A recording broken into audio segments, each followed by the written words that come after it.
கலாத்தியர் 2ஆம் அதிகாரத்தினுடைய 20வது வசனம். கிறிஸ்துவுடனே கூட சிலுவையில் அறையப்பட்டேன், ஆயினும் பிழைத்திருக்கிறேன். இனி நான் அல்ல, கிறிஸ்துவே எனக்குள் பிழைத்திருக்கிறார். நான் இப்பொழுது மாம்சத்தில் பிழைத்திருக்கிறதோ, என்னில் அன்பு கூர்ந்து எனக்காக தம்மைத்தாமே ஒப்பு கொடுத்த தேவனுடைய குமாரனை பற்றும் விசுவாசத்தினாலே பிழைத்திருக்கிறேன். அப்போஸ்தலனாகிய பவுல் கலாத்தியருக்கு எழுதின இந்த நிருபத்திலே அவர் தன்னுடைய வாழ்க்கையை குறித்து சொல்கிறார். நான் கிறிஸ்துவோடு கூட சிலுவையில் அறையப்பட்டேன், ஆனாலும் நான் பிழைக்கிறேன். என்னில் அன்பு கூர்ந்தவருக்காக நான் பிழைக்கிறேன். நீங்கள் பிழைக்கிறீர்கள். யாருக்காக வாழ்கிறீர்கள்? யாருக்காக பிழைக்கிறீர்கள்? ஆனால் அந்த தேவ மனிதன் சொல்கிறார், என்னில் அன்பு கூர்ந்து தம்மைத்தாமே எனக்காக ஒப்பு கொடுத்த தேவனுடைய குமாரனுக்காக, அவர் மேல் இருக்கிற விசுவாசத்துக்காக நான் பிழைக்கிறேன். நீங்கள் மனிதர்களுக்காக பிழைத்தால் அது ஏமாற்றம்தான், ஆனால் தேவனுக்காக பிழைத்தால் நித்தியமாய் அவரோடு இருக்கலாமே. அதுதான் மிக மிக முக்கியமானது. நாம் இங்கு இருந்தாலும் அங்கிருந்தாலும் அவரோடு இருக்கிறோம். நாம் ஏகமாய் பிழைத்திருக்கும்படி, என்றென்றைக்கும் வாழும்படி கிறிஸ்து நமக்காக பலியானாரே என்று சொல்லி தெசலோனிக்கேயர்களை பவுல் அடிகளார் சொல்கிறார். எங்கே பிழைச்சிருந்தாலும் அங்கே பிழைச்சிருந்தாலும் அவரோடு நம்ம இருக்கிறோம். அப்போ பரதேசில் ஆண்டவருடைய பிள்ளைகள் இளைப்பாறுகிறார்களே, அவரோடு கூட இளைப்பாறுகிறார்கள். அது ஒரு பெரிய மகிழ்ச்சியான அனுபவம். அந்த அனுபவத்துக்குள்ளே நீங்கள் வர வேண்டுமானால் தேவன் இந்த வாழ்க்கையிலே உங்களுக்கு கொடுத்திருக்கிற இந்த சொற்ப வாழ்க்கையை நீங்கள் அவருக்கென்று பிழைக்க வேண்டும். உங்களுக்கு கொடுக்கப்பட்டிருக்கிற வருடங்களை அவர் மேல் இருக்கிற அன்புக்காக பிழைக்க வேண்டும். லூக்கா சுவிசேஷத்தினுடைய 20ஆம் அதிகாரம் 38ஆம் வசனத்திலே ஆண்டவரை சோதிக்கும்படி ஒரு கூட்டம் வந்து சொல்கிறாங்க. ஒரு அம்மாவுக்கு 7 புருஷங்க இருந்தாங்க. ஆமாம், இப்போ எல்லாரும் செத்து போயிட்டாங்க. ஆமாம், இப்போ ஒருத்தன் இருக்கிறான். அந்த அம்மாவுக்கு நியாய தீர்ப்பு காலத்தில், மறுமையின் காலத்தில் அந்த அம்மாவுக்கு யார் புருஷனாக இருப்பாங்க அப்படின்னு ஆண்டவர்கிட்ட கேள்வி கேட்டாங்க. அப்போ ஆண்டவர் சொல்கிறாரு, பரலோக ராஜ்யத்தில் அந்த கணக்கெலாம் இல்லைப்பா. எந்த கணக்கு? யாருக்கு புருஷன், யாருக்கு மனைவி, இன்னாரோட பிள்ளைங்க, அந்த கணக்கு இல்லைப்பா. பரலோக ராஜ்யத்தில் எல்லாரும் நம்ம தேவ தூதர்களை போல இருக்கிறோன்னு 36ஆம் வசனத்தில், அவர்கள் இனி மரிக்க மாட்டார்கள். அவர்களுக்கு இனி மரணம் இல்லை. அவர்கள் உயிர்த்தெழுதலின் பிள்ளைகளானபடியால் அவர்கள் தேவ தூதர்களுக்கு ஒப்பானவர்களாய் தேவனுக்கு பிள்ளைகளாய் இருப்பார்கள். அப்போ தேவனுக்கு பிள்ளைகளாய் நாம் இந்த உலகத்தை விட்டு போகும்போது அங்கே இருக்க போகிறோம். அன்றி மரித்தோர் எழுந்திருப்பார்கள் என்று மோசேயும் முட்செடியை பற்றிய வாசகத்தில் காண்பித்திருக்கிறார். எப்படி எனில், மோசே முட்செடியை பற்றி யாத்திராகமத்தில் எழுதும்போது ஆண்டவர் அவரை எப்படி அழைத்ததாக கூப்பிடுகிறார்? ஆபிரகாமின் தேவனோ. அப்போ ஆண்டவர் யாரோ ஒரு பேரை சொல்லுவாரா? செத்து போனவன் பேரை சொல்லுவாரா? முடிஞ்சு போனவனுடைய பேரை சொல்லுவாரா? அவர் மோசே அதை எழுதி காண்பிக்கும் போது ஆபிரகாமின் தேவனோ, ஈசாக்கின் தேவனும் யாக்கோபின் தேவனுமானவர்னு சொல்லியிருக்காருன்னா, அந்த ஆபிரகாம், யாக்கோபு, ஈசாக்கு எங்கே இருக்காங்கன்னு தெரியுமா? அவங்க பிழைச்சிக்கிட்டு இருக்காங்கப்பா. அவங்க மரித்தாலும் பிழைச்சிக்கிட்டு இருக்காங்க. அவங்க மறித்து அடக்கம் பண்ணப்பட்டாலும் அவங்க பிழைச்சிருக்கிறாங்க அப்படின்னு ஆண்டவர் தெளிவாக பேசுகிறாரு. அவர் மரித்தோரின் கடவுள் அல்ல. நாம் ஆராதிக்கிற தெய்வம் செத்தவர்களின் கடவுள் அல்ல. அவருக்காக நீங்கள் பிழைக்கும் போது நீங்கள் பிழைத்து கொண்டே இருப்பீங்க. அப்போ இன்றைக்கும் ஆபிரகாம் பிழைத்து கொண்டே இருக்கிறாங்க. அது ரொம்ப முக்கியம் அப்படின்னு ஆண்டவர் சொல்கிறார். அதுதான் மிக முக்கியமானது. ஆண்டவராகிய இயேசு மரணத்துக்கு முன்னாக அந்த மறுரூப மலைக்கு போகும்போது மோசேயும் எலியாவும் இறங்கி வருகிறார்கள். ஆச்சரியம் என்னவென்றால், இவர் மோசே, இவர் எலியா என்று பேதுரு சொல்லுகிறார். இயேசு, ஆண்டவராகிய இயேசு கிறிஸ்து இவர்தான் மோசே, இவர்தான் எலியா என்று காண்பிக்கிறதுக்கு முன்னாக இவர்கள் சொல்லுகிறார்கள். மோசேயும் எலியாவும் வந்து இயேசுவோடு பேசிக் கொண்டிருக்கிறார்கள். எப்படி மரித்தவர்கள் வந்து பேசுவார்கள்? அவர்கள் இயேசுவுக்கென்று பிழைத்தபடினால் அவர்கள் மரித்தும் பிழைத்திருக்கிறார்கள். இதுதான். அதனால இன்றைக்கு நம்மை சுற்றி இருக்கிற மக்கள், புறஜாதிகள் அறியாமல் வாழ்கிறார்கள். நீங்கள் ஏகமாய் கிறிஸ்துவோடு பிழைக்கிறவர்கள். நீங்கள் இன்றைக்கி இங்கே உட்கார்ந்து ஆராதிக்கிறீங்க. இந்த வாழ்க்கை முடிஞ்ச உடனே இயேசுவோடு ஆராதிப்போம். ஏனென்றால் பரதேசி என்பது இளைப்பாறுகிற இடம் மட்டுமல்ல, தேவ பிரசன்னம் நிறைந்த இடம். அதுதான் முக்கியம். தேவனுடைய முழு பிரசனம். அங்கே பிசாசுக்கு இடம் இல்லை, அதனால கண்ணீர் வராது. அங்கே பிசாசுக்கு இடம் இல்லை, அதனால கவலை வராது. இந்த பூமியில் கவலை, கண்ணீர், வருத்தம், வியாதி, மரணம், கஷ்டம். ஏன்னா ஒரு ஆள் பரதேசியில் போயிட்டாலே அதுக்கப்புறம் அவர் மரணத்தை தொட முடியாது. அவர் மரணத்தை ஜெயித்தவர், அவர் மரணத்தை ஜெயித்து போனவர். அதனால ஆண்டவர்கிட்ட எப்பயாவது ஒரு கேள்வி வந்துச்சுன்னா அந்த பதிலில் அங்கேயும் தெளிவுபடுத்துவார், நமக்கும் தெளிவுபடுத்துவார். அவர் ஜீவனுள்ளோரின் தேவனாக இருக்கிறார். நீங்களும் இந்த ஓட்டத்தை முடித்து வெற்றியாக போனீங்கன்னா உங்கள் பேரை சொல்லுவார் உங்களுடைய தேவன். அப்படி உங்கள் பேரை சொல்லி ஆண்டவர் இன்னாருடைய தேவன்னு சொல்லணும்னா நீங்கள் பின்னோக்கி போகாமல் தேவனுக்கென்று பிழைக்க வேண்டும்.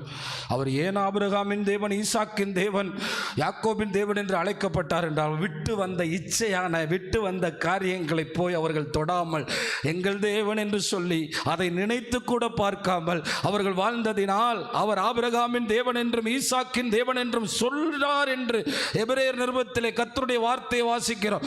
அதனால நீங்கள் விட்டு வந்த இச்சைகளை, விட்டு வந்த அசுத்தங்களை, விட்டு வந்த பாவங்களை நோக்கி போகாமல் நீங்கள் இயேசுவுக்காக பிழைக்க வேண்டும். பவுல் அப்போஸ்தலன் விட்டதையெல்லாம் எடுத்து பார்த்தால் பல கோடிகள். பவுல் அப்போஸ்தலனுடைய தகப்பனாருடைய பிசினஸ் எடுத்தால் பல கோடிகள். அவர் எல்லாவற்றையும் விட்டு வந்ததற்கு காரணம் இயேசுவுக்கென்று பிழைப்பதற்காக. அதனால்தான் நீங்கள் இயேசுவுக்கென்று பிழைத்தால் நீங்கள் மரித்தும் வாழ்கிறவர்களாயிருப்பீர்கள், நீங்கள் பிழைத்து கொண்டே இருப்பீர்கள். நீங்கள் உங்களுக்கென்று பிழைத்தால் இதுவரை தேவன் உங்களுக்கு ஆயுசு நாட்களை கொடுத்திருக்கிறார். நீங்கள் எதற்காய் இந்த பூமியில் வாழ்கிறீர்கள்? யாருக்காய் வாழ்கிறீர்கள்? இந்த வசனத்தின்படி அதில் கலாத்தியர் 2 பின் வசனத்தில் சொல்லுவார், நான் கிருபையை வீணாக்கிறது இல்லை, எனக்குன்னு வாழ்ந்து எனக்கு கிடைக்கப்பட்ட அந்த பெரிய கிருபையை நான் வேஸ்ட் பண்ணிடவே மாட்டேன்னு சொல்கிறார். பாருங்க, எனக்கு எத்தனை பேர் வருஷத்தை வீணாக்குறோம். 21ஆம் வசனத்தில் எனக்கு கொடுக்கப்பட்ட அந்த கிருபையை நான் வீணாக்க மாட்டேன். இயேசுவுக்காக வாழாம ஒரு வருஷத்தை வீணாக்கணும்னா என்ன பிரயோஜனம்? இயேசுவுக்காக செயல்படாம ஒரு நாளை வீணாக்கணும்னா என்ன பிரயோஜனம்? இயேசுவுக்காக பிழைக்காம சாப்பிட்டு வாழ்ந்து நாடகம் பார்த்து, சினிமா பார்த்து, இச்சைகளை நிறைவேற்றி, இஷ்டத்துக்கு பேசி என்ன பிரயோஜனம்? அவர் எனக்காக மரித்ததினால் நான் பிழைக்கிறேன். அவர் எனக்காக மரித்ததினால் நான் அவரோடு பிழைப்பேன். இப்போ இந்த கர்த்தருடைய பந்தி நம்மளை என்ன செய்து தெரியுமா? கர்த்தருடைய பந்தியும் கர்த்தருடைய வார்த்தையும் தான் நம்மை பிழைக்க பண்ணி கொண்டே இருக்கிறது. எப்படி ஆகாரம் சாப்பிட்டால் தான் மாம்சத்தில் உயிரோடு இருக்க முடியுமோ, அப்படியே யோவான் 6ஆம் அதிகாரம் 57ஆம் வசனத்தில் எதற்கு கர்த்தருடைய பந்தி என்று ஆண்டவருடைய வார்த்தை நமக்கு அழகாக சொல்லப்பட்டிருக்கு. எனக்கு நிறைய பேருக்கு தெரியாது. ஏதோ பாஸ்டர் மாதம் தொடங்கினா ஏதோ கொடுப்பாரு, வாங்குவோம், ஏதோ புசிப்போம், ஏதோ குடிப்போம் அப்படின்னு நினைச்சிட்டு போறாங்க. ஆனால் இங்கே சொல்லுகிறார், ஜீவனுள்ள பிதா என்னை அனுப்பினது போல நான் பிதாவினால் பிழைத்திருக்கிறது போலவும் என்னை புசிக்கிறவனும் என்னாலே என்ன செய்வான்? பிழைப்பான். அப்போ இந்த ஆராதனைக்கு வந்திருக்கிறது ஆண்டவரை துதிப்பது, ஆண்டவரை உயர்த்துவது, ஆண்டவருக்கு அடையாளமாக இருக்கிற, அவருடைய சரீரத்துக்கு அடையாளமாக இருக்கிற இந்த அப்பத்தையும் அவருடைய இரத்தத்துக்கு அடையாளமான இருக்கிற ரசத்தையும் புசித்து நாம் பலன் அடைவது அவருக்கென்று பிழைப்பதற்காக, அவருக்கென்று வாழ்வதற்காக. பிசாசு சொல்லுவான், உனக்கென்று வாழுன்னு. எதற்கு அப்படி சொல்கிறான்? உனக்கு ஒரு வாழ்க்கை இருக்குது, கண்டிப்பாக இருக்குது. அவன் சொல்கிறத விட எனக்கு ஒரு அழகான வாழ்க்கையை அவர் வச்சுருக்காரு. இச்சிக்கப்படத்தக்க தேசத்தையே வச்சுருந்தார், இவன் வனாந்திரத்திலேயே இச்சிக்கிறான். இச்சிக்கப்படத்தக்க தேசத்தையே வச்சிருக்காரு, ஊரே பார்த்து ஆச்சரியப்படத்தக்க வாழ்க்கையை வச்சிருக்காரு. ஆனால் இவன் வனாந்தரத்திலேயே போய் தேவனுக்கு என்று பிழைக்க மறுக்கிறான். அவன் இங்கே தேவனுடைய பிள்ளைகளை, இனி நான் அல்ல, கிறிஸ்துவே என்னில் வாழ்கிறார். சத்தமா ஒரு அல்லேலூயா சொல்லுவோமா? இனி நான் அல்ல, இயேசுவே என்னில் வாழ்கிறார். இனி நான் அல்ல, இயேசுவே என்னில் வாழ்கிறார். இனி நான் அல்ல, இயேசுவே என்னில் வாழ்கிறார். இனி நான் அல்ல, இயேசுவே என்னில் வாழ்கிறார். அல்லேலூயா. ஆனால் நீங்கள் ஒன்றும் கவலைப்படாதீங்க, ஐயோ இப்போ எங்களுக்கு வாழ்க்கையே இல்லையான்னு. நான் சொல்கிறேன், நீங்கள் இயேசுவுக்காக வாழும்போது உங்கள் வாழ்க்கையினுடைய ஒவ்வொரு அத்தியாயத்தையும் அவர் பார்த்து பார்த்து அழகாக்குவார். ஏனென்றால் அவர் எப்படிப்பட்ட தெய்வம் தெரியுமா? பூரண சற்குணம் உள்ள தெய்வம். என் பிள்ளை எனக்காக கொடுத்துட்டான், எனக்காக வாழ்ந்துட்டான், எனக்காக செய்கிறான், எனக்காக ஓடுறான், எனக்காக பிரசங்கிக்கிறான், எனக்காக ஜெபிக்கிறான், என் பட்சம் நிற்கிறான். அவர் ஒன்றுமில்லாதவனுக்கே கொடுக்கிறவர், தீயோருக்கே சூரியனை உதிக்க பண்ணுறவர். அவருக்காக செயல்படுகிறவனை அவர் மறக்கிறதுக்கு அவர் அநீதி உள்ள தெய்வம் இல்லை, அவர் அற்புதம் உள்ள தெய்வம், அவர் அதிசயம் உள்ள தெய்வம். அதனால தான் சொல்கிறேன், சில நேரம் மனுஷனுக்காக ஓடுவீங்க, பிழைப்பீங்க, சம்பாதிப்பீங்க. நான் சில நேரம் தாய் தகப்பனுடைய அன்பெல்லாம் பார்க்கும்போது ரொம்ப ஆச்சரியமாக பார்த்துருக்கேன். என்னென்னா, நம்ம எவ்வளோதான் இன்றைக்கி பிள்ளைங்க தகப்பன தாயை திரும்ப நேசிக்கிறது இல்லை. ஆனால் நம்ம படிக்கிற காலத்தில் அவங்க லட்சமாக ஆயிரமாக நமக்கு கொடுக்குற பணத்தை பார்க்கும்போது நம்ம பெற்றோர்கள் நமக்காக இவ்வளவு செய்கிறாங்களே அப்படின்னு நமக்கு தோணும். அந்த அன்பு நம்மளை பிரமிக்க வைக்கும். ஆனால் நம்முடைய ஆண்டவர் நமக்காக இரத்தத்தையே கொடுத்துட்டார், அவருடைய வாழ்க்கையே கொடுத்துட்டார், அவருடைய முழு வாழ்க்கையும் அப்படியே ஊற்றி கொடுத்தார். ஏன்? நாம் எல்லாரும் அவருக்காய் பிழைக்கும்படி அவர் தம்மையே ஈந்தருளினார். அதனால் இந்த செய்தி, சுயத்திற்கு நீங்கள் வாழக்கூடாது. நான் அல்ல. எப்படி அப்போஸ்தலனாகிய பவுல் கிறிஸ்துவுக்காக வாழ்ந்தாரோ அப்படியே நீங்கள் வாழணும். இந்த நான் என்பது நம்ம எப்படி வாழ வைக்கும். இந்த நான் என்று வாழ்கிறவன், சுயத்திற்காக வாழ்கிறவன் எப்படிப்பட்டவனாக இருப்பான் அதை சொல்லி, இயேசுவுக்காக பிழைக்கும் போது நமக்கு எப்படிப்பட்ட நன்மைகள் கிடைக்கும்னு சொல்லி நான் முடிக்க போகிறேன். முதல்ல, இந்த சுயத்தில் வாழ்கிறவன் சுய பலனை நம்பி வாழ்வான். எதை நம்புவான்? ஆமாம், அந்த சுய பலனை நம்பி விழுக விழுக விழுக விழுக முயற்சி எடுத்துக்கொண்டே இருப்பான். அது அவனை சோர்வடைய பண்ணும், டயர்டாக்கும். என்னாக்கும்? டயர்டாக்கும். இந்த கஜினி எத்தனை முறை படம் எடுத்தாரா இந்தியாவை பிடிக்க? 17 முறையா? எந்திரிச்சிடுவேன், நடந்துருவேன், ஓடிடுவேன், அந்த பறந்துடுவேன், அதான் பண்ணிடுவேன் அப்படின்னு சொல்லுவேன். அதனால தான் ஆண்டவர் அழகா திராட்சை செடி உண்மையில சொன்னார், என்னை அல்லாமல் நீங்கள் ஒன்றும் செய்ய முடியாது, ஆனால் நீங்கள் எண்ணில் நிலைத்திருந்தால் மிகுந்த கனிகளை கொடுப்பீர்கள். அல்லேலூயா. இன்னைக்கு கிறிஸ்தவர்கள் தேவனுக்கென்று பிழைக்காததனால் கனியற்ற மரமாய் மாறி போனார்கள், பிரயோஜனமற்றவர்களாய் மாறி போனார்கள், வாழ முடியாதவர்களாய் மாறி போனார்கள், பிழைக்க முடியாதவர்களாய் மாறி போனார்கள், வலியற்றவர்களாய் மாறி போனார்கள், திறனற்றவர்களாய் மாறி போனார்கள். ஏன்? அதானே டாக்டர் சொல்றான், 40 வயசானவன எலும்புலாம் உடையிற அளவுக்கு போயிடும். அப்போ நம்ம பலன் கொஞ்சம், சரீர முயற்சி அற்ப பிரயோஜனம் உள்ளது. தேவ பக்தியோ இவ்வுலகத்துக்கும் அவ்வுலகத்துக்கும் ஏற்றதாக இருக்கு. 6 நாள் வேலை செய்கிறோம், இங்கே வர்றது எதுக்கு? அவ்வுலகத்துக்கு என்ன கொண்டு போய் சேர்க்குது தெரியுமா? ஆனால் சரீர முயற்சி அற்ப அற்ப அற்ப சொற்ப பிரயோஜனம் உள்ளது. அப்போ இங்கே சுயத்துக்காக வாழ்கிறவன் சுயபலத்தில் மேலே போயிடணும். நான் சொல்லுகிறேன், முழு உலகமும் சேர்ந்து கட்டின பாபியல் என்கிற கோபுரம் உடைத்து நொறுக்கப்பட்டு மண்ணுக்கு போனது. ஆனால் தேவ பலத்தினால் வாழ்ந்தவர்கள் சரித்திர புருஷர்களாக இருக்கிறார்களே. அவ்வளோதான் சொல்கிறேன். இன்னும் நம்ம கூட தானியேல் பேசிகிட்டு இருக்காரு, இன்னும் நம்ம கூட தாவீது பேசிகிட்டு இருக்காரு, இன்னும் நம்ம கூட தேவ பிள்ளைகள் பேசப்பட்டு கொண்டிருக்கிறார்கள். அவர்கள் தேவ பலத்தை நம்பி வாழ்ந்தவர்கள். நீங்கள் சுயத்தை நம்பி வாழ்ந்து விடாதீர்கள். ஆண்டவராகிய இயேசு யோவான் சுவிசேஷம் 6ஆம் அதிகாரம் அவரே சொல்லுகிறார், 11ஆம் வசனத்திலே நீங்கள் கவனித்து பார்க்கும்போது நம்முடைய ஆண்டவர் சொல்லுகிறார், இயேசு அந்த 6ஆம் அதிகாரம் யோபு 6ஆம் அதிகாரம் 11, 12 வசனங்களில் அந்த வியாதிப்பட்ட போது யோபு ரொம்ப ட்ரை பண்ணியிருப்பார். என்ன ட்ரை பண்ணியிருப்பார் தெரியுமா? இந்த வியாதியிலிருந்து எப்படியாவது வெளியே வந்துடலான்னு. அப்போ அவர் நினச்சிருப்பார், சீக்கிரம் சுகமாயிடுவேன். ஆனால் அவரால் சுகமாக முடியல. உடனே அவர் என்ன எழுதினார் தெரியுமா? என்னால் காத்திருக்க முடியலப்பா, காத்திருக்கிறதுக்கே பலன் இல்லைப்பா. என்னவா? காத்திருக்கிறதுக்கே பலன் இல்லை. இன்னும் நீங்கள் காத்துருன்றீங்க, என்னால் காத்திருக்கவே பலன் இல்லை. நீங்கள் இந்த வருஷம் சரியாக இருங்கிறீங்க, என்னால் காத்திருக்கவே முடியலையா? என் ஜீவனை நீடித்திருக்க பண்ண என் முடிவு எப்படிப்பட்டது? நான் இப்படியே இருந்தால் என்ன நிலைமையில் இருப்பேன்? இதே படுக்கையில் நான் எப்படி போகிறேன்? என்னால் முடியல. ஆனால் வேதம் சொல்லுது, கர்த்தருக்கு காத்திருக்கிறவர்கள் புது பலன் அடைந்து கழுகுகளைப் போல செட்டைகளை அடித்து எழும்புவார்கள். அவர்கள் ஓடினாலும் இளைப்படையார்கள், நடந்தாலும். ஆனால் இன்றைக்கி நிறைய விசுவாசிங்க இப்போ ஞாயிற்றுக்கிழமை விசுவாசியாக மாறிட்டான். கர்த்தருக்கு காத்திருக்காம திங்கக்கிழமை, செவ்வாய்க்கிழமை, புதன்கிழமை, வியாழக்கிழமை, வெள்ளிக்கிழமை, சனிக்கிழமை வேஸ்ட்டாகவே மாற்றிட்டான். இளைஞர்கள் கூட இளைப்படைவார்கள். நிறைய பேரை பார்த்துருக்கீங்களா? 80 வயசில் யோசுவா பார்க்குறாரு, மை ஃப்ரெண்ட் காலேப், உனக்கு ரொம்ப வயசாயிடுச்சுப்பா காலேப், நீ அந்த ஊரில் போய் அந்த குச்சியில் உட்காந்துக்க. நோ, யார் சொன்னா வயசாச்சுன்னு? 40 வருஷத்துக்கு முன்னாடி மோசே அனுப்புன அதே பலன் இருக்கு, நான் முறியடிப்பேனே. அதுதான். ஏன்னா காலை பாவம் பலன் இல்லை, கண்ணு மங்கிருச்சா மோசே, 120 வயசாயிருச்சு, நோ கண்ணாடி இல்லை, கை ஏதாவது வெளியிருச்சா இல்லை, கண்ணும் பலனும் குறையலை. ஏன் தெரியுமா? மோசேக்களும் காலைப்புக்களும் கர்த்தர் பலனில் வாழ்றவங்க. ஹல்லேலூயா. அதனால தான் எனக்கு கொஞ்சம் பலன் இருக்கு, என் பலனை செலவழிக்கிறேன். டயர்டாகும் பரவாயில்லையா, சோர்ந்து போகும் பரவாயில்லையா. ஆனால் கழுகுகளை பாருங்கள், நீங்கள் பார்க்கறதுக்கு பேர் பருந்து தான் உங்கள் வீடுகளை சுற்றி கொண்டிருக்கிறது. கழுகுகள் சிறு குழந்தைகளையே தூக்கி போய்விடும். இந்த கழுகுகள் பறக்கும் போது பார்த்தீங்கன்னா அது அப்படியே பயங்கரமாக இருக்கும். அந்த கழுகுகளை போல தேவ பிள்ளைகள் செயல்படுகிறத பார்க்கும்போது ஆச்சரியமாக இருக்கும். எப்படா இவர் இவ்வளோ வயசில் செயல்படுறாரு? அது அவர் பலன் இல்லை, தேவ பலனை. அது அவர் பலன் இல்லை, தேவ பலனை. இன்னைக்கு நம்ம பிள்ளைகள் சின்ன சின்ன பிரச்சனைகளில் சோர்ந்து போகிறதுக்கு காரணம் என்ன?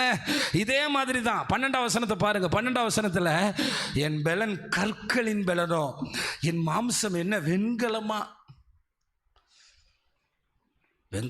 நான் கேட்கல, அவர் கேட்குறாரு. ஆனால் சங்கீதம் 28:8 கர்த்தருடைய வார்த்தை சொல்லுகிறது, அவர் கர்த்தரே அவர்களுடைய பலன். யாரா? ஆமாம். இங்கே இருக்கிறவங்க இப்போ கேட்டால் உங்கள் பலன் எதுன்னு கேட்டால் நீங்கள் என்ன சொல்லுவீங்கன்னு தெரியல. சங்கீதக்காரன் சொல்கிறார், கர்த்தரே அவர்களுடைய பலன், அவரே தாம் அபிஷேகம் பண்ணினவர்களுக்கு அரணான அடைக்கலமாக இருக்கிறாரு. அதனால தான் அதைத்தான் பவுல் அப்போஸ்தலன் ஜெயிலில் இருந்து வேலை செய்ய முடிஞ்சிச்சு. ஏன்னா அவர் யார் பலனில் வேலை செஞ்சார்? கர்த்தருடைய பலனில். அவருடைய நிருபங்கள் எல்லாம் ஜெயிலில் இருந்து வந்துச்சு. எப்படி வந்துச்சு? 2 கொரிந்தியர், பிலிப்பியர் எப்படிங்க வந்துச்சு? ஜெயிலில் இருந்து. அவர் பலனற்று போனார், ஆனால் கர்த்தர் பலன் குன்றி போகவில்லை. அதனால தான் சொல்கிறேன், தேவ பலன் வேண்டுமானால் காலையிலே தேவ சமூகத்துக்கு ஓடுங்கள். சோர்ந்து போக வேண்டுமானால் உங்கள் பலனில் ஓடுங்கள். அதனால தான் பவுல் அப்போஸ்தலனால பலவீனத்துக்கு முன்பு சாதித்ததை விட பலவீனத்திற்கு பின்பு அதிகமாய் சாதித்தார. இங்கே யாராவது வியாதிப்பட்டு இருந்தால் இந்த வசனத்தை நான் உங்களுக்கு காண்பிக்கிறேன். 1 பேதுரு 2:24, இதுவரை உங்களுக்காக வாழ்ந்து வியாதியில் இருப்பீர்கள் என்றால் இன்றைக்கு இயேசு உங்களை சுகமாக்குவதற்கு ஒரு பெரிய வார்த்தை உங்கள் முன்னாக போடுகிறார். நீங்கள் பாவத்துக்கு செத்து இயேசுவுக்காக பிழைக்கும்படி தீர்மானித்தால் இனி நான் அல்ல, இனி தேவன் கொடுக்க போகிற 15, 20, 30, 40 வருஷம் இயேசுவுக்காக வாழ்வேன்னு நீங்க சொன்னீங்கன்னா அவருடைய தழும்புகள் இந்த ஆராதனையிலே உங்களை சுகமாக்கும்.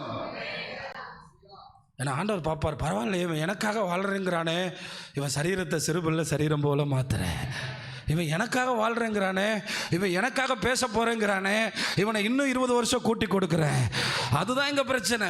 போய் வயசான சில ஆளை போய் பார்க்க போனா, இன்னொரு 10 வருஷம் இந்த பிள்ளைக்காக வாழணும். நீ இப்போ கிளம்பு, எதுக்கு இங்கே உட்கார்ந்துட்டு இருக்க? சிலது பார்த்துருக்கீங்களா? வேதத்தை குறித்த அறிவில்லாதவர்களாக இன்றைக்கு நாம் மாறி போனோம். இயேசுவுக்காக வாழ்ந்தால் வாழ்ந்து கொண்டே இருக்கலாம், இயேசுவுக்காக பிழைத்தால் பிழைத்து கொண்டே இருக்கலாம். நான் பேசுவது வேத வார்த்தை. அதனால்தான் ஒரு ஊழியக்காரனாக இருந்தாலும் விசுவாசியாக இருந்தாலும் காலையிலே போய் தன் பலத்தை முழங்காலில் நின்று செலவழித்தால் அந்த நாள் முழுவதும் பலனாய் செயல்படுவான். அவனுடைய வேலையில் ஒரு பெரிய தெய்வ பலன் இறங்கி வரும், அவனுடைய பிசினஸ்ல தெய்வ பலன் இறங்கி வரும். அவன் சொல்றான், என் கல்லாப்பெட்டி நிறையுது, எனக்கு என்ன வியாபாரம் ஓடுது. இப்போ நான் அல்ல, கிறிஸ்துவே என்னில் வாழ்கிறார். இந்த பிரசங்கத்தை கிறிஸ்டியான் ஐயா 40 வருஷத்துக்கு முன்னாடி பிரசங்கம் பண்ணும்போது சபையே சண்டை போட்டு அந்த பாஸ்டரை மாற்றுங்க, எப்போ பார்த்தாலும் ஒரே பிரசங்கமே பண்ணுறாரு, அவர் முதல்ல தூக்குங்கன்னு எல்லாரும் போர்க்கொடி பிடிச்சாங்க. ஆனால் இதுதான் கிறிஸ்தவத்தினுடைய ஆழம் தெரியுமா பிரியமானவர்களே? நான் சாக வேண்டும், அவர் பிழைக்க வேண்டும், அப்பொழுது என் வாழ்க்கையை அவர் பார்த்து கொள்கிறார், என் வேலையை அவர் பார்த்து கொள்கிறார், நான் செய்ய வேண்டியதை அவர் பார்த்து கொள்கிறார். அவர் செய்யும் போது நான் செய்கிறதை விட அதிகமாய் செய்கிறார். அவர் செய்யும் போது நான் யோசித்ததை விட அதிகமாய் செய்கிறார். அவர் யோசித்தது அது அனந்த ஞானம்.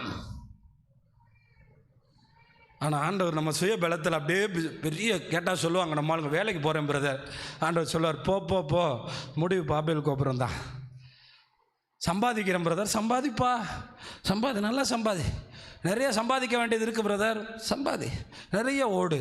அதான் சொன்னேன், சுய பலன் சோர்வடைய பண்ணும், தேவ பலன் என்ன போட்டிருக்கு தெரியுமா? 82ஆம் சங்கீதத்தில், உண்மையிலே பெலன் கொள்ளுகிற மனுஷனோ தங்கள் வழியை செவ்வை பண்ணுகிறவனோ பாக்கியவான். அவன் எப்படி தெரியுமா இருப்பான்? அழுகையின் பள்ளத்தாக்கு. என்ன பள்ளத்தாக்கு? அவன் வாழ்க்கையில் எது அவனை கண்ணீர் வடிக்க வச்சுச்சோ அதே பள்ளத்தாக்க தேவ பலத்தினால் நீரூற்றாய் மாற்றுவார்கள். அப்போ பாருங்க, அழுகையின் பள்ளத்தாக்க கூட இன்னைக்கு நிறைய பேர் சொல்லுவாங்க, என் வயசு 30 வயசுல எங்களுக்கு இப்படி நடந்து போச்சு, 50 வயசுல இப்படி நடந்து போச்சு. இப்பொழுது தேவ பலத்துக்காய் ஏங்கி நின்றால், அதனால தான் கெத்சமனே தோட்டத்தில் முழங்காலில் நின்று ஜெபிச்சாரு. அதனால தான் கெத்சமனே தோட்டத்தில் சத்தத்தோடு ஜெபிச்சார். நீங்கள் நினைக்கலாம் எதுக்கு சத்தம் போட்டு ஜெபிச்சாருன்னு. நான் அவரை நம்பி இருக்கிறேன் என்பதை என்னை சுற்றி இருக்கிற 3 தூங்கு மூஞ்சிகள் இருக்கிறார்கள். அந்த தூங்கு மூஞ்சிகளுக்கு புரியட்டும், நான் போன பிறகு அவர்கள் முழங்காலில் நிற்பார்கள். அதனால தான் சத்தம் போட்டு ஜெபம் பண்றாரு. ஏன்? மனசுக்குள்ள ஜெபம் பண்ணா பிதாவுக்கு கேட்காதா? உரத்த சத்தமா இந்த பாத்திரம் என்னை விட்டு நீங்க கூடுமானால். ஏன்னா நாளைக்கு நான் போன பிறகு இவங்களுக்கும் தெய்வ பலன் வேணும், இவங்களும் சிறைச்சாலைகளை உடைக்க வேண்டும், இவர்களும் அற்புதங்களை செய்ய வேண்டும், இவர்களும் தேவ வல்லமையால் பலப்பட வேண்டும். அதனால் என்ன கேட்குற தேவனுடைய பிள்ளைகளே, நான் அல்ல என்பது நான் வாழ மாட்டேன். அவர் எனக்குள் வாழ்வதற்கு என் பலத்தை, என் பணத்தை, என் படிப்பை, என் பட்டத்தை, என் அழகை உபயோகிக்க மாட்டேன். எனக்காக அவர் செயல்பட நான் காத்திருப்பேன். எனக்காக அவர் கிரியை செய்ய நான் காத்திருப்பேன். எனக்காக அவர் செயல்படுவதற்கு. அதனால தான் சொல்கிறேன், இன்னைக்கு காலையில் எத்தனை பேர் ஜெபம் பண்ணீங்கன்னு கேட்டால், இப்போ நிறைய பேருக்கு குற்ற மனசாட்சி தான் வரும். இன்னைக்கு காலையில் எத்தனை பேர் முழங்காலில் நின்று வேதம் படித்து ஜெபிச்சு வந்தீங்கன்னு கேட்டால், நிறைய பேர் தலையை தொங்க போட்டுருவாங்க. ஏன்னா எத்தனை பிரசங்கம் கேட்டாலும் நம்ம பறக்க வேண்டும், தேவனுக்காய் செயல்பட வேண்டும், தேவன் நம்மிலிருந்து செயல்பட வேண்டும் என்கிற எண்ணங்கள் இல்லாமலே நாம் வாழ்ந்து கொண்டிருக்கிறோம். பிரியமானவர்களே, நீங்கள் கவனிக்க வேண்டும் என்று கர்த்தர் உங்களிடத்தில் பேசி கொண்டிருக்கிறார். நான் ஒரு 6 பலனை பற்றி பேச போகிறேன், 6 சுயத்தை பற்றி. என்ன, இது எல்லாத்தையும் நீங்கள் மைண்டில் வச்சுக்கிறணும். 2வது, நம்முடைய வாழ்க்கையில் இந்த சுயம் செயல்படும் போது நம்ம என்ன செய்ய ஆரம்பிப்போம் என்றால், சுய மகிமையை தேட ஆரம்பித்து விடுவோம். என்ன மகிமை? ஆமாம், சொந்தக்காரன் பத்திரிக்கையே வைக்கல, அந்த பாருங்க பெரிய இவன் மாதிரி என்னையவே கூப்பிடாம போயிட்டான். இந்த சுய மகிமையை தேடுறவங்க நிலைமை ஒரே கண்ணீரும் கஞ்சியும் தான். என்ன அவர் பார்த்து மதிக்க கூட இல்லை, என்ன அவர் பார்த்து ஒரு வணக்கம் கூட போடல. நான் எவ்வளோ பெரிய ஆள், நான் எவ்வளோ பெரிய மனுஷன். இந்த சுய மகிமையை தேடுறவங்க வாடி போகிறாங்க. யோவான் சுவிசேஷத்தில் ஆண்டவராகிய இயேசு இதை எப்படிங்க ஜெயிச்சு போனார்? யோவான் சுவிசேஷம் 7ஆம் அதிகாரம் 18வது வசனத்தில் தேவன் எப்படி இவைகளை கடந்து போனார்? சுயமாய் பேசுகிறவன் தன் சுய மகிமையை தேடுகிறான். சில நேரம் நம்ம பிரசங்க பீடங்கள் எப்படி மாறிடுது? நான் 40 மணி நேரம் ஜோம் பண்ணேன், நான் 20 மணி நேரம் ஜோம் பண்ணேன், நான் 50 பேரை ஆதாயப்படுத்தினேன், நான் 40 வருஷமாக ஊழியம் செய்கிறேன். ஆனால் இங்கே எந்த இடத்துல நீங்கள் போயிட்டு சமாதானமாக ரிட்டர்ன் வரணும்னா, யார் மதிக்கிறானோ மதிக்கலையோ, என்னை அனுப்பினவர் ஒருவர் இருக்கிறார், அவ்வளோதான், முடிஞ்சு போச்சு. மதிச்சா என்ன, மடிக்காட்டி என்ன. இன்னைக்கு இந்த சுய மகிமை நிறைய ரொம்ப பெரிய போராட்டத்தை பாஸ்டர்மார்களுக்கு தான் இன்னைக்கு ரொம்ப கொடுக்குது. என்னென்னா, பிஷப்புன்னு போட்டுருங்க, ரெவரண்டுன்னு போட்டுருங்க, டாக்டர்னு போட மறந்துடாதீங்க. எப்படி இந்த சுய மகிமை இன்னைக்கு நிறைய பேர் அதில் அந்த பத்திரிக்கையில் பேர் போடாட்டா கிழிச்சுவான். இன்னைக்கு நாம் எப்படிப்பட்டவர்களாக இருக்கிறோம்? நம்முடைய ஆண்டவர் எப்படிப்பட்டவராய் வாழ்ந்தார் பாருங்க. சுயமாய் பேசுகிறவன் தன் சுய மகிமையை தேடுகிறான். அதனால தான் உங்களுக்கு எங்கேயாவது மைக்கு கிடச்சிச்சுன்னா கர்த்தரை உயர்த்துங்க, கர்த்தரை உயர்த்துங்க. தன்னை அனுப்பினவரின் மகிமையை தேடுகிறவனோ உண்மை உள்ளவனாயிருக்கிறான், அவனிடத்தில் அநீதி இல்லை. கைகளை தட்டி கர்த்தரை மகிமைப்படுத்துவீங்களா? அல்லேலூயா, அல்லேலூயா. இப்போ பாருங்கள், ஒரு தடவை நான் வேலை பார்க்கும்போது என்னை ரேணுகுண்டான்னு ஒரு இடத்துக்கு அனுப்பி விட்டாங்க. வேலை செய்கிற இடத்துல காசெல்லாம் கொடுத்து நாங்கள் இந்த ISO கம்பெனியில் வேலை பார்க்கும்போது, அது நான் ஒரு சின்ன எக்ஸாம்பிளுக்கு சொல்கிறேன். அங்கே போகும்போது நம்ம வேலை அங்கே போய் அந்த டெண்டரில் அட்டன் பண்ணிவிட்டு அந்த டெண்டர் கிடைக்குதான்னு பார்த்து அங்கே கேட்குற ரேட்டை பற்றி நம்ம பேசி அதை அந்த டெண்டரை வாங்கிட்டு வரணும். அதான் வேலை. போகும்போது ட்ரெயினில் போகலாம், போகும்போது நல்ல ஹோட்டலில் சாப்பிட்லாம், போகும்போது டீ குடிக்கலாம், மத்தியானம் சாப்பாடு சாப்பிட்லாம். ஆனால் நம்ம போக வேண்டிய வேலை நம்மளை ஒருத்தர் அனுப்பியிருக்கான். நம்ம அந்த மீட்டிங்கில் போய் இருக்கணும், நம்ம கம்பெனிக்கு சார்பாக நம்ம நிற்கணும், நம்ம கம்பெனியை எப்படியாவது காப்பாற்றணும், அந்த ஆர்டரை பிடிச்சிட்டு வரணும். அது ஒரு பெரிய railway order, central government order. ஏன்னா நம்மளை நம்பி இவ்வளோ பெரிய பணத்தை கொடுத்து நம்மளை அனுப்பி விட்டுருக்காரு. இயேசுநாதன் இந்த பூமிக்கு வரும்போது தன்னுடைய மகிமையை அவர் ஒரு நாளும் தேடவில்லை. ஏன்? பெரிய பெரிய அற்புதங்களை செய்துவிட்டு யாரிடத்திலும் சொல்லி விடாதே, யாரிடத்திலும் சொல்லி மட்டும் செய்து விடாதே. இந்த அற்புதத்தை பற்றி வெளியே எங்கேயும் பேசாதேன்னு சொல்லுவா, அவன் போய் பேசிடுவான். சொல்லாதேன்னு சொல்லுவார், அவன் போய் சொல்லிடுவான். ஆனால் இங்கே நிறைய பேருடைய பிரச்சனை சுய மகிமையை தேடுறது. இதுதான் இன்னைக்கு மிகப்பெரிய பிரச்சனை. அப்போ நாம் தேவனுக்கு உண்மை உள்ளவர்களாக இருக்கிறோமா? நம்முடைய மகிமையை அடகு வைத்து விட்டு தேவனை மகிமைப்படுத்துவதற்காக நீங்களும் நானும் வாழ வேண்டும். புசித்தாலும் குடித்தாலும் எதை செய்தாலும் இது தேவனுக்கு உகந்ததா? அவன் தாயா பரலோகத்தில் பிழைச்சிக்கிட்டே இருக்க போறான். ஆண்டவர் பாப்பார், என் மகிமைக்காக இந்த பூமியில் ஒருத்தன் வாழ்ந்தானே, என் மகிமைக்காக இப்படிப்பட்ட காரியத்தை செய்தானே. இங்க பாருங்க, லாசருடைய 4 நாள் ஆகி செத்து போய் நாரி போன ஒரு பாடி உயிரோட எழும்புச்சு. உடனே பெரிய பெரிய பணக்காரன், ஆயக்காரர், பரிசேயர் இவங்கெல்லாம் வந்துட்டு இயேசுவனுடைய பிரசங்கத்தை கேட்குறாங்க. ஆனால் வெளியே போய் இயேசுவை விசுவாசிக்கிறோன்னு சொல்ல வெக்கப்பட்டாங்க. கிறிஸ்தவங்கன்னு சொல்ல முடியல, வெக்கம். ஏன்னா மரியாதை போயிருமா. அறிக்கை பண்ண பயப்பட்டாங்க. கிறிஸ்தவர்கள் என்று அறிக்கை பண்ண. இன்றைக்கி நம்முடைய சபைகள் எப்படி இருக்கிறது? ஏன் தேவனுக்கு என்று பிழைக்க முடியும்? இவருடைய முடிவு எப்படிப்பட்டதாக இருக்கும்? இவருடைய மறுமை வாழ்க்கை எப்படிப்பட்டதாக இருக்கும்? நான் சொல்லுகிற வசனத்தை வாசித்து பார்த்திருக்கிறீர்களா? யோவான் 12ஆம் அதிகாரம் 42, 43 வசனங்களில் நீங்கள் கவனித்து பார்க்கும்போது, ஆகிலும் அதிகாரிகள் பாவம் பெரிய ஆட்கள் அநேகர் அவரிடத்தில் விசுவாசம் வைத்தார்கள். அப்படி இருந்தும் ஜெபாலயத்துக்கு புறம்பாக்காதபடிக்கு பரிசேயர் நிமித்தம் அதை அறிக்கை பண்ணாதிருந்தார்கள். அவர்கள் தேவனால் வருகிற மகிமையை விட மனுஷரால் வருகிற மகிமை, இவங்க தான் தனக்குன்னு வாழ்றவங்க. வெளியே போனா கர்த்தருடைய பிள்ளைன்னு அறிக்கை செய்ய மாட்டாங்க. இவங்க தனக்குன்னு வாழ்ந்து தனக்குன்னே ஓடி முடிச்சிருவாங்க. இவங்க பயப்படுவாங்க. ஆனால் ஆண்டவராகிய இயேசு பிதாவுக்கென்று வாழ்ந்ததுனால அவருடைய ஓட்டத்தின் முடிவு எப்படிப்பட்டதாக இருந்தது? இன்றைக்கு இந்த ஞாயிற்றுக்கிழமை முழு உலகத்தில் 300 கோடிக்கும் மேற்பட்டவருடைய முழங்கால்கள் அவருடைய நாமத்துக்கு முன்னாக முடங்கி கொண்டே இருக்கிறது. ஹல்லேலூயா. அவர் ஒரு நாளும் அவர் தன்னை தேவனுடைய குமாரன் என்பதை எங்கு மட்டும்தான் சொன்னார் தெரியுமா? பிலாத்து கேட்கும்போது நீ தேவனுடைய குமாரனா, அங்கே மறுதளிக்க முடியாதே.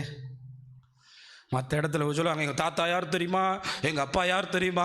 அதனால தான் யோவான் 12ஆம் அதிகாரத்தில் அவரை கொலை செய்ய உலகமே தேடிக்கொண்டிருந்த போது 28ஆம் வசனத்தில் பிதா மேலிருந்து பார்த்து, பிதாவே உமது நாமத்தை மகிமைப்படுத்தும், இந்த திருமணத்தில் உமது நாமம் மகிமைப்படட்டும், இந்த சபையின் கூட்டத்தில் உமது நாமம் மகிமைப்படட்டும், என் வீட்டு விசேஷத்தில் உமது நாமம் மகிமைப்படுத்தும். அன்று ராத்திரி உங்கள் காதில் ஒரு சத்தம் கேட்கும், உன்னை மகிமைப்படுத்தினேன், இன்னமும் மகிமைப்படுத்துவேன், உன்னை மகிமைப்படுத்தி கொண்டே இருப்பேன், உன்னை உயர்த்தி கொண்டே இருப்பேன். ஆண்டவரே, ஆமாம், சொந்தக்காரன் வருவான், மதியானம் சாப்பாடு டம்முன்னு இருக்கணும், எப்படிப்பட்ட சாப்பாடு போட்டாருன்னு சொல்லணும். கண்டிப்பாக சொல்லணும். தேவ பிள்ளைங்க, எப்படிப்பட்ட ஃபங்க்ஷன் நடத்தினார் சொல்லணும் கண்டிப்பாக. ஆனால் எல்லாத்த விட நான் அவருக்கென்று பிழைப்பதனுடைய அடையாளமாய் நான் அவரை மகிமைப்படுத்தும் போது உங்கள் காதில் கேட்கும், விடமாட்டேன். அதனால தான் அவர் அடக்கம் பண்ணப்பட்ட உயிரோடு எழும்பினார். அதனால தான் அவர் சிலுவையை மகிமை என்று சொன்னார். இயேசு சிலுவையில் அறையப்பட போகிறார் என்று சுவிசேஷம் எழுதப்படாது. இயேசு மகிமைப்பட போகிறார். ஏனென்றால் அவர் சிலுவையில் அறையப்பட்டால் தான் 3ஆம் நாள் உயிரோடு எழும்ப முடியும். அவர் 3ஆம் நாள் உயிரோடு எழும்பினால் தான் முழு உலகமும் அவரை ஆராதிக்கும். அவர் நியாய தீர்ப்பில் பிதா அமர மாட்டார். பிதா நியாய தீர்ப்பில் இயேசுவை உட்கார வைக்க போறார். அப்ப நீங்க இன்னைக்கு நான் யாருன்னு காட்டணும் பாரு. எங்க கூட பிறந்தவங்க 10 பேர் இருக்காங்க, நானா அவனா? கடைசியில் அந்த கல்யாணத்தோட கடனில் மாட்டினவன் தான் சாகுற வரை கடனில் இருக்கான். அந்த கல்யாணத்தோட சிக்கனவன் தான் கட்டுறம் பாருனா எவ்வளோ பெருசா. இன்னைக்கு நிறைய பேர், உங்களை நான் குற்றப்படுத்தலை, உங்களை பிழைக்க பண்ணுகிற தேவனை பற்றி பேசுகிறேன். நீங்கள் அவருக்கென்று பிழைத்து அவர் மகிமையை தேடினால் மேலிருந்து சத்தம் மட்டுமல்ல, இதே பூமியிலே, இதே இடத்துல, இதே தேசத்தில் அவர் உங்களை மகிமைப்படுத்தி கொண்டே இருப்பார். நீங்கள் உங்கள் மகிமையை, உங்கள் பேரை நீங்கள் வெளியே சொல்ல வேண்டியதில்லை, நோட்டீஸ் போட வேண்டியதில்லை. ஆண்டவர் சொல்வார், உன்னை மகிமைப்படுத்தினேன், இன்னமும் மகிமைப்படுத்துவேன். 3வது ஒரு கூட்டம் சுயமாக வாழ்கிறவங்க எப்படிப்பட்டவங்களா இருக்கிறாங்க? இவர்கள் எப்படிப்பட்டவர்கள் என்றால் சுயநீதி உடையவர்கள். எப்படிப்பட்டவங்க? ஆமாம், இந்த சுயநீதி உடையவங்க ரொம்ப மோசமானவங்க. அடிக்கடி சொல்லுவாங்க, நான் எவ்வளோ நல்லவன் தெரியுமா, என் வாழ்க்கையில் ஒரு சின்ன தப்பு கூட செஞ்சது, நான் ஒரு சின்னதாக கூட நான் ஆண்டவரை வருத்தப்படுத்தினதில்லை. இந்த குரூப்பு தான் இயேசுவை சிலுவையில் ஏற்றிருச்சு. இந்த குரூப் தான் யாரு? அதனால தான் சொல்லுங்கள், நம்ம நீதி எல்லாம் குப்பைங்க, நம்ம நீதி எல்லாம் கந்த. அவன் என்ன சொல்கிறான், எங்களுக்கு ஆபிரகாமே தெரியும், இவர் ஏதோ புதுசாக பேசுகிறாரு. இயேசுவை சொல்கிறான், எங்களுக்கு மோசையே தெரியும், இவர் ஏதோ புதுசாக சொல்கிறாரு. ஏன்னா இவன் என்ன நீதி உடையவனாக இருக்கான், சுயநீதி. நாங்கள் ரொம்ப நல்லவங்க, எங்களை மாதிரி உண்டா, நாங்கள் தான் இருக்கிறதுலே பெஸ்ட்டு, நாங்கள் தான் இப்படி பேசுகிறவங்க. அதனால தான் எப்பையும் ஆபிரகாம் தேவனை விசுவாசித்தான், கர்த்தர் அதை நீதியாக என்ன பண்ணினார். ஆபிரகாம் சுயநீதியில் போய் ஆகார கல்யாணம் பண்ணி தோற்று போனதையும் தேவ நீதியில் காத்திருந்து ஈசாக்கை பெற்றதும் சரித்திரம் அல்லவா. அதனால் தேவ நீதி. பினகாஸ் எழும்பி நின்று நியாயம் செய்தான், கர்த்தர் அதை நீதியாக எண்ணி தலைமுறை தலைமுறையாக ஆசாரிய அவனுக்கு கொடுத்தார். எல்லாரும் சொன்னாங்க, விபச்சாரம் பண்றது ஈஸி தான்டா, வர்றான் அவனே கொடுக்குறான், வா வாழ்வோன்னு. ஆனால் பினகாஸ் பட்டயத்தை எடுத்துக்கொண்டு நீதி செய்தான். நீங்கள் தேவ நீதியா சுய நீதியா? பாவம் செய்கிற எல்லாரும் தாங்கள் செய்தது சரி என்று பேசுகிறார்களே, இவர்கள் தேவனுக்காய் பிழைப்பதற்கு அப்படி பேசுகிறார்கள். பாவத்தின் வஞ்சனையினால் கடினப்பட்டு அந்த பாவத்தை நிறைவேற்றுவதற்கு தங்களை தாங்களே நீதிமான்களாய் மாற்றுகிறார்கள். இவர்கள் தங்களுக்கென்று பிழைப்பதற்காகவா அப்படி பேசுகிறார்கள்? வேதத்திலே 2 வசனங்களை நான் வாசித்து வேகமாய் போகிறேன். ரோமர் 10ஆம் அதிகாரம் 3ஆம் வசனத்தை பாருங்கள். அங்கே சுய நீதி என்ன வேலை பார்க்குதுன்னு சொல்லப்பட்டிருக்கு. எப்படி என்றால், அவர்கள் தேவ நீதி அறியாமல், தேவகுமாரன் வருவார்னு சொல்லப்பட்டிருக்கு, சிலுவையில் அறைவார்னு சொல்லப்பட்டிருக்கு, அது அவனுக்கு தெரியாம தங்கள் நீதியை நிலைநிறுத்த பார்த்தபடியால் தேவ வார்த்தைக்கு கீழ்ப்படியாமல் இருக்கிறார். தங்களை நல்லவங்களாக்கும் போது எப்பயும் அவங்களால தங்கள் பாவத்தை ஒத்துக்கிற முடியாது, தங்களுடைய குற்றத்தை ஒத்துக்கிற முடியாது. இப்போ நான் சொல்கிறது உங்களுக்கு எத்தனை பேருக்கு புரியுது? அப்போ சுயபலத்தை நம்புகிறவன் தனக்கென்று வாழ்கிறான், சுய மகிமையை தேடுகிறவன் தனக்கென்று வாழ்கிறான், தான் நல்லவன் என்று தன்னைத்தானே நிலைநாட்ட பார்க்கிறவன் தனக்கென்று வாழ்கிறான். ஆனால் தேவ நீதியை நிறைவேற்றுகிறவன் கீழ்ப்படுகிறான். மரித்து போன உடம்பிலிருந்து அற்புதங்களை கர்த்தர் கொண்டு வருகிறார். அல்லேலூயா. அல்ல, தேவ நீதியில மிக முக்கியமானது, நான் செய்தது தப்பு, இத்தனை வசனத்தை கேட்டும் நான் தவறு செய்தேன், இத்தனை முகமுகமாய் தேவன் பேசியும் நான் கீழ்ப்படியாமல் போனேன் என்று சொல்லும்போது தேவ பிரசன்னம் அவனை ஆசீர்வதிக்குது. அல்லேலூயா. ஆமாம், சொல்ல வேண்டியது 3 டைலாக் சொல்ல வந்தான் கெட்டகுமாரன். 2 டைலாக் சொல்றதுக்கு முன்னாடி அப்பா கட்டி பிடிச்சார். ஏன்னா அவன் மனப்பாடம் பண்ணிட்டு வந்திருப்பான் போல. ஏன்னா 3 டைலாக் என்னன்னு அவன் பிள்ளைன்னு சொல்றதுக்கு தகுதி இல்லை. ஆமாம், அங்கே பார்த்தீங்கன்னா வீட்டில் அங்கேருந்து கிளம்பும்போது நம்முடைய வேலைக்காரன்னு ஒருத்தர் நான் என்ன வச்சுக்கிறேன். ஆமாம், அப்படியே சொல்லி பார்க்கும்போது 2வது டைலாக் சொல்லும் போதே கட்டி அணைச்சிட்டாரு. போதுண்டா, ஏன்னா நீ தேவ நீதியை பேசுகிறப்பா, நீ தேவ நீதியை பேசுகிற. அதனால தான் சொல்கிறேன், எப்பயும் சுய நீதி, நான் நல்லவன். அதனால தான் என்னமோ ஆண்டவர் மோசமானவங்களெல்லாம் எடுத்து ஊழியக்காரங்களாக மாற்றுறாரு. அல்லேலூயா. ஏன்னா இல்லைன்னா நம்ம சொல்லுவோம், நான் 10 வருஷமாக அங்கே போனவன், நான் 70 வருஷமாக முழங்காலில் நின்று ஜெபிச்சவன், 72 கதை பேசுவோம் நம்ம. அப்போ இங்கே சுய நீதியை பேசுகிறவர்கள் அல்ல, என்ன நீதியை பேசணும்? தேவ நீதியை பேச வேண்டும், தேவ நீதியை சொல்ல வேண்டும். பிலிப்பியர் 3ஆம் அதிகாரம் 9ஆம் வசனத்தில் அப்போஸ்தலனாகிய பவுல் பிலிப்பியரில் அவர் தன்னை குறித்து கொஞ்சம் காண்பித்து வரும்போது, நான் மட்டும் என் சுய நீதியை பேசியிருந்தேன்னா என்ன பேசியிருந்தேன்னா நான் சொல்லுவேன், 8வது நாளில் விருத்த சேதனம் பண்ணப்பட்டவன் பென்யமீன் கோத்திரத்தான். பேதுரு, உன் கோத்திரம் என்னப்பா சொல்லுப்பா. எங்கப்பா யோவான், உன் கோத்திரம் என்னப்பா சொல்லுப்பா. நான் மட்டும் சுய நீதியை நிறைவேற்றுகிறவனா இருக்க வேண்டுமானால் நான் என்ன வேணாலும் செஞ்சுருக்கலாம். ஆனால் அந்த சுய நீதியை தள்ளி வச்சுட்டேன். கமாலியல்கிட்ட படித்ததை தூக்கி எறிஞ்சிட்டேன். 8ஆம் நாள் விருத்த சேதனம் பண்ணப்பட்டதை தூக்கி எறிஞ்சிட்டேன். நான் பெரிய வசதியானவன் என்பதை தூக்கி போட்டேன். நான் பெரிய படிப்பாளி என்பதை தூக்கி போட்டேன். எப்படியாவது நான் கிறிஸ்துவை ஆதாயப்படுத்தும்படிக்கு, நான் கிறிஸ்துவை எப்படியாவது நான் பெற்றுக்கொள்ளும்படிக்கு, அந்த என்னை வாழ வைக்க போகிற, என்னை பிழைக்க பண்ண போகிற, மரணத்துக்கு பின்னாக என்னை பிழைத்து கொண்டே இருக்க பண்ண போகிற அந்த கிறிஸ்துவை நான் பெற்றுக்கொள்ளும்படிக்கு, அந்த கிறிஸ்துவுக்காக லாபமானவைகளை, அடுத்த வசனத்தில் பாருங்க, தேவ நீதி அவர் உடையவனாக இருந்து கர்த்தராகிய கிறிஸ்து இயேசுவை அறிகிற அறிவின் மேன்மைக்காக எல்லாவற்றையும் நஷ்டம் என்று எண்ணிக்கொண்டிருக்கிறேன். அடுத்த வார்த்தையை பாருங்கள், எல்லாவற்றையும் குப்பையுமாய் எண்ணுகிறேன். எனக்கு நிறைய கிறிஸ்தவங்க குப்பை தொட்டியில் தான் இருக்காங்க. குப்பைன்னு தூக்கி போட்டதை போட்டு விட்டு வந்த உலகத்தை, விட்டு வந்த சொந்தத்தை, விட்டு வந்த அசுத்தத்தை, விட்டு வந்த காரியங்களை, யாராவது குப்பையை போய் கிளறுவோமாங்க? வீட்டில் கூட்டிகிட்டு போட்ட குப்பையை கிளறி கிளறி கிளறி வாழ்ந்துக்கிட்டு இருக்கான். ஏன்னா இவன் சுய நீதியை தான் பார்க்குறான், சுய நீதியை தான் பேசுகிறாங்க. தேவ பிள்ளைகளே, நீ நான் அல்ல, கிறிஸ்து எனக்குள் இருக்கிறார். ஏனென்றால் என்னில் முற்றிலும் அன்பு கூர்ந்து அவருக்காக நான் வாழ்வது இந்த வாழ்க்கைக்கு ஒரு அர்த்தமுள்ள வாழ்க்கையாய் மாற்றுவேன். நான் அதனால தான் சில அடக்க ஆராதனையில் சொல்லுவேன், யாராவது இறந்து போனா, ஏன் இப்போ இறந்து போன தேவதாசர்கள் இறக்குமா சொன்னேன், கவலைப்படாதீங்க, அவங்க தேவனிடத்தில் போகிறாங்க. ராக்கல் என்று 40 வயசு வரல, யோவான் ஸ்நானகன் 32 வயசு, இயேசு 33 வயசு. பெரிய பெரிய பரிசுத்தவான்கள் மிஷினரிமார்கள் மரித்தது 40க்கு முன்னே. நீங்கள் போனால் அவங்கள பார்க்கலாம். அவர்கள் சுய மகிமையை தேடவில்லை, அவர்கள் அந்தஸ்தை தேடவில்லை, அவர்கள் சுய நீதியை தேடவில்லை, அவர்கள் சுய பலத்தை தேடவில்லை, அவர்கள் தேவனுக்காக பிழைத்தார்கள். அவர்களை தேவன் பிழைக்க பண்ணுகிறார். அவர்களுக்காக ஒரு சுதந்திரத்தை ஆயத்தம் பண்ணினார். நீங்கள் அவருக்காக பிழைத்தால் உங்களுக்காக மகிமையை அவர் ஆயத்தம் பண்ணுவார். அதனால தான் அவருக்காக செயல்படும் போது மனம் சந்தோஷத்தோடு செய்யணும். பாட்டு பாடுறதுங்க அவருக்காக பாடினா எப்படி பாடுவாங்க? முகத்தை சந்தோஷமாக வச்சு கை தட்டுறவங்க அவருக்காக தட்டுனா. ஏன்னா நான் அவருக்காக செய்வதெல்லாம் என்னை பிழைத்து கொண்டே இருக்க பண்ணும். அல்லேலூயா. அதனால தான் அவருக்காக ஞானஸ்தானம் எடுக்கிறேன்னா, என்ன எடுக்கிற போங்க, நீ எடுக்கவே வேணாம் சொல்கிறேன், நீ எடுக்கவே வேணாம்ப்பா, நீ அப்படியே இருந்துரு. கர்த்தருடைய பந்து எடுக்கிறையா? எடுக்கிறேன் பிரதர். எப்போ செத்து போன பிறகா? எங்கே போகிறத கவனமாக வச்சுக்கிறங்க. இயேசுவுக்காக நீங்கள் பிழைக்க வேண்டுமானால் உங்கள் சுயபலத்தை நம்பி சோர்ந்து போய் செத்த முகத்தோடு திரும்பி போகாதிருங்கள். அந்த சனகரிப்பு செத்த முகத்தோடு போனான். ஆனால் தேவ பலத்தில் இருந்த எசேக்கியா கம்பீரத்தோடு நின்றான். செத்த முகத்தோடு போனான், செத்தும் போனான்.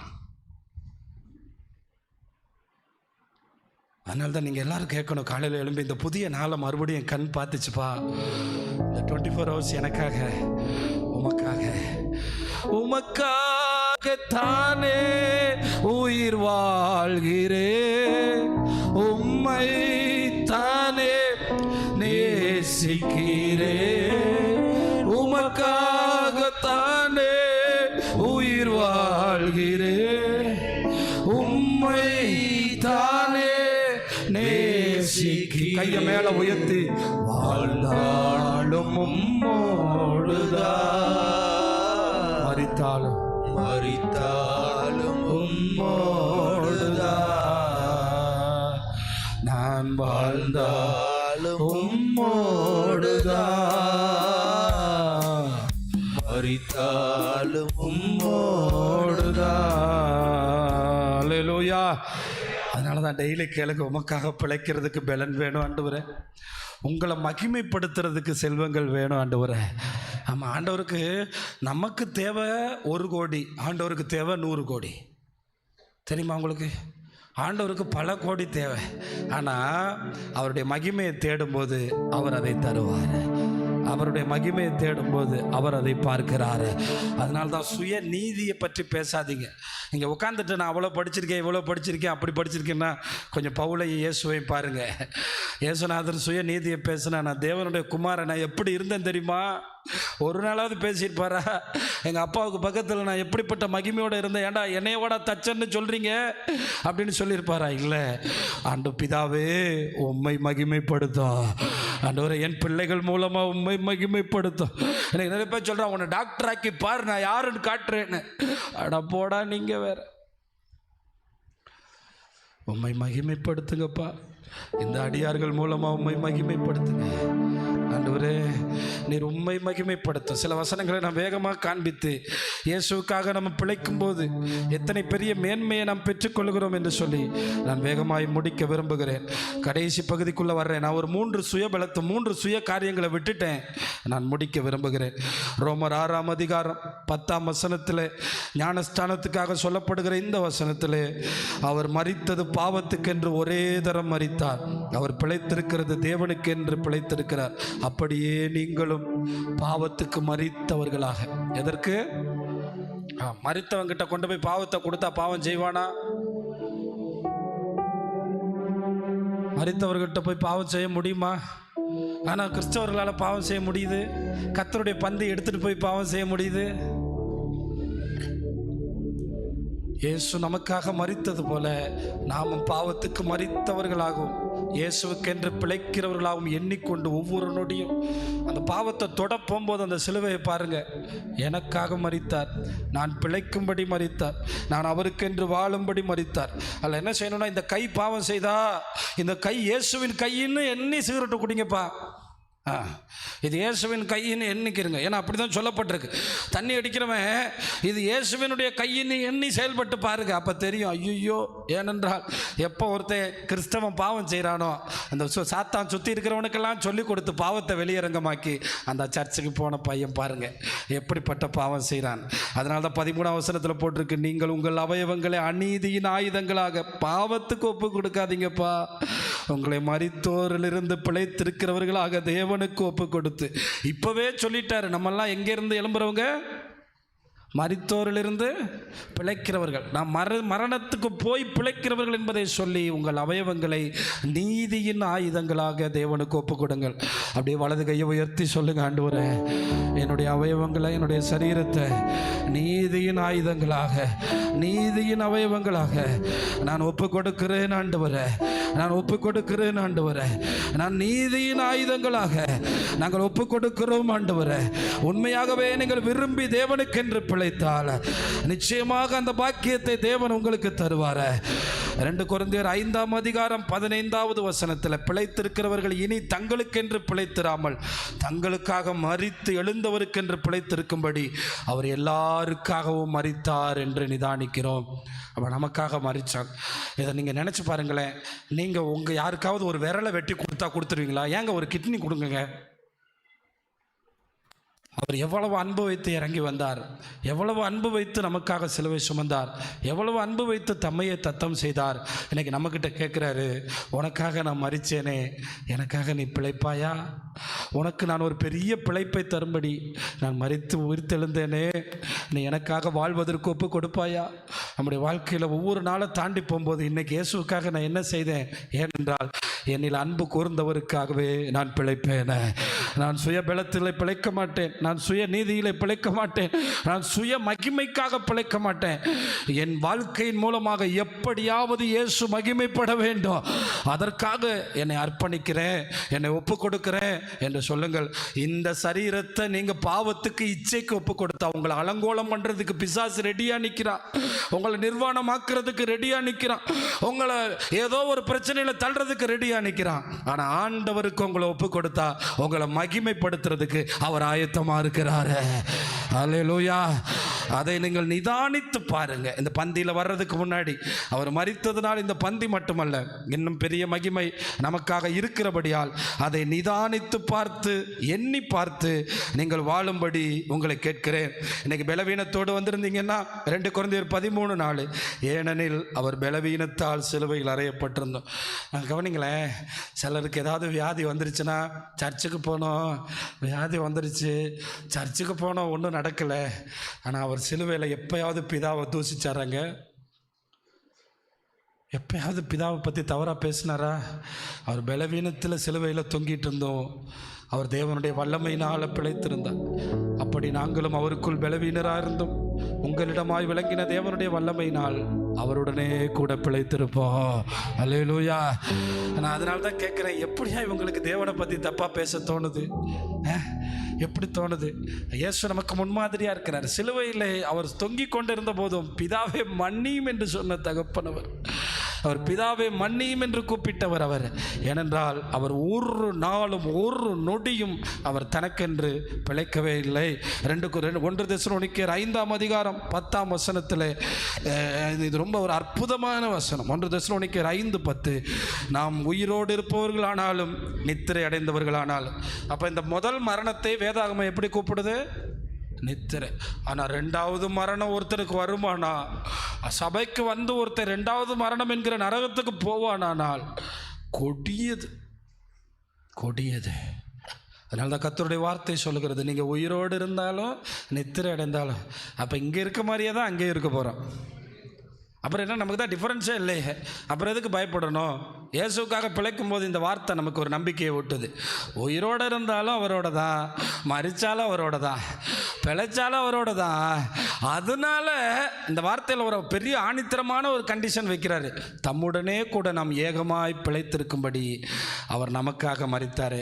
இந்த செய்தியை முடிக்கிற நான் சொல்கிறேன், ஏன் இயேசுக்காக பிழைக்கணும்? உங்களுக்காகவே பிழைச்சி 80 வருஷம் வாழ்ந்துட்டு நரகத்துக்கு போகிறத விட அவருக்காகவே பிழைச்சி தேவன் தர்ற அற்புதமான வாழ்க்கையை வாழ்ந்துட்டு நித்தியமா அவரோடு வாழ்ந்துக்கிட்டே இருக்கலாமே, மரணமே இல்லாமல் வாழ்ந்துக்கிட்டே இருக்கலாமே. நமக்காகவே நமக்காகவே வாழ்ந்து மறிச்சிட்டு அடுத்து ஒரு நாள் ஆனால் இப்படி ஒரு ஆள் இருந்தாரான்னு கேட்க போகிற இந்த உலகத்தில் நம்மை வரவேற்கிற தேவ தூதர்களும் நம்மை வரவேற்கிற தேவ மகிமையை எண்ணி இயேசுவுக்காக வாழ்கிறதுக்கு உங்களை ஒப்பு கொடுக்கலாமே.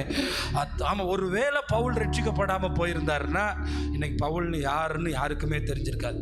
ஆனால் வேதாகமத்தில் 10க்கும் மேற்பட்ட நிருபங்களை எழுதி தினந்தோறும் ஆராதனையிலே அவர் எழுதின நிருபங்களை நாம் பேசி நாம் அவரை உயர்த்துகிறோமே, அதுக்கு காரணம் அவர் தன் வாழ்க்கையை யாருக்கென்று ஒப்பு கொடுத்தார். ஆமாம், தமஸ்குவில் ஆண்டவர் அவரை சந்தித்த போது, அம்மா ஆண்டவர் சந்திச்சார் ஊழியத்துக்கு போவா, அம்மா ஆண்டவர் சந்திச்சார் ஊழியத்துக்கு போவா, அம்மா சொல்லுமா, அது நியாயப்பிரமாணத்தில் உள்ள அம்மா. அப்பா நீ பிஸ்னஸ் பண்ணுறதுக்கு ஒன்றை பெற்று வச்சிருக்கேன், ஊழியத்துக்கா?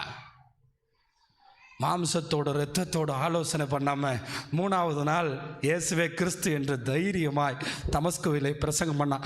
அன்னைக்கு ஆரம்பித்த பிரசங்கம் வாழ்க்கை முடிகிற வரை பண்ணிக்கிட்டே இருந்தார். அவர் சொல்கிறாரு, இனி நான் அல்ல, கிறிஸ்து என்னில் வாழ்கிறார்.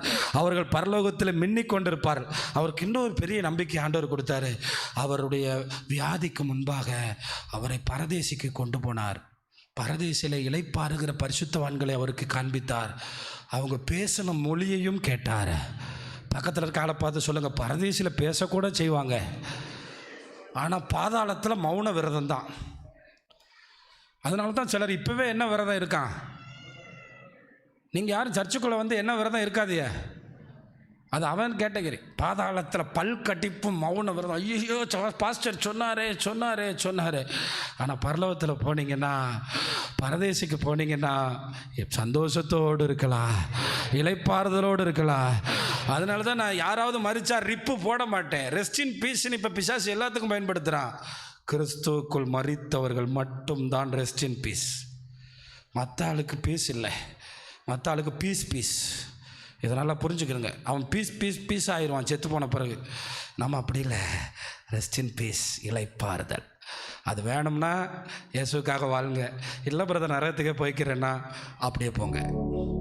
உங்கள் கையில் தான் ஆண்டவர் கொடுத்துருக்கேன். மரணத்தையும் ஜீவனையும் உங்ககிட்ட கொடுக்குறேன். இல்லை மீதி இருக்கிற காலம் இயேசுக்காக வாழ்கிறேன், இயேசுக்காகவே வாழ போகிறேன் அப்படின்னு சொல்கிறீங்கன்னா இந்த பந்தியில் வாங்க. இன்னும் பலன் தரப்போறாரு, இன்னும் நன்மை தரப்போறாரு, இன்னும் ஆசீர்வாதம் தரப்போறாரு, இன்னும் மகிமையை தரப்போறாரு. பலனும் அவர்கிட்ட இருக்கு, மகிமையும் அவர்கிட்ட இருக்கு, நீதியும் அவர்கிட்ட இருக்கு.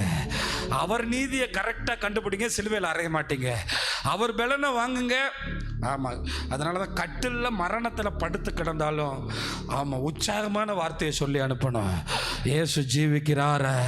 அதுதான் நான் பார்த்த பரிசுத்தவான்கள் கெம்பீரிச்சாங்க. மரணத்துக்கு முன்னாடி கெம்பீரிச்சு தான் போனாங்க, கெம்பீரிச்சு.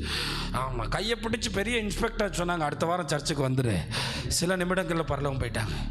அவர்கள் ஏன் அப்படி போனார்கள்? தேவனுக்காய் வாழ்கிறவன் மரணத்தை கிழித்து கொண்டு பரலோகத்துக்கு போகிறான, தேவனிடத்தில் போகிறான, பரதேசிக்கு போகிறான. இங்கே வந்திருக்கிற உங்களுக்கு சொல்கிறேன், இன்னும் எனக்கு மரணத்தை குறித்த பயம், நம்பிக்கையற்ற வாழ்க்கை இருக்குன்னா நம்ம எல்லாரும் செய்ய வேண்டியது ஒன்று, இயேசுவுக்காக பிழைப்பதற்கு என்னை ஒப்பு கொடுக்கணும். இயேசுவுக்காக பிழைக்கிறது. இங்கே இருக்க தேவையில்லாத திட்டங்கள், தேவையில்லாத நோக்கங்கள், சுய காரியங்களை நம்ம தள்ளி தேவனுக்காக உங்களை ஒப்பு கொடுத்தீங்கன்னா பிழைத்து கொண்டே இருப்பீங்க. எழும்பி நிற்கலாமா? எல்லாரும் கர்த்தரை உயர்த்துங்க. நித்தியமாம் ஸ்நேகத்தின் ஆழமும் உயரமும்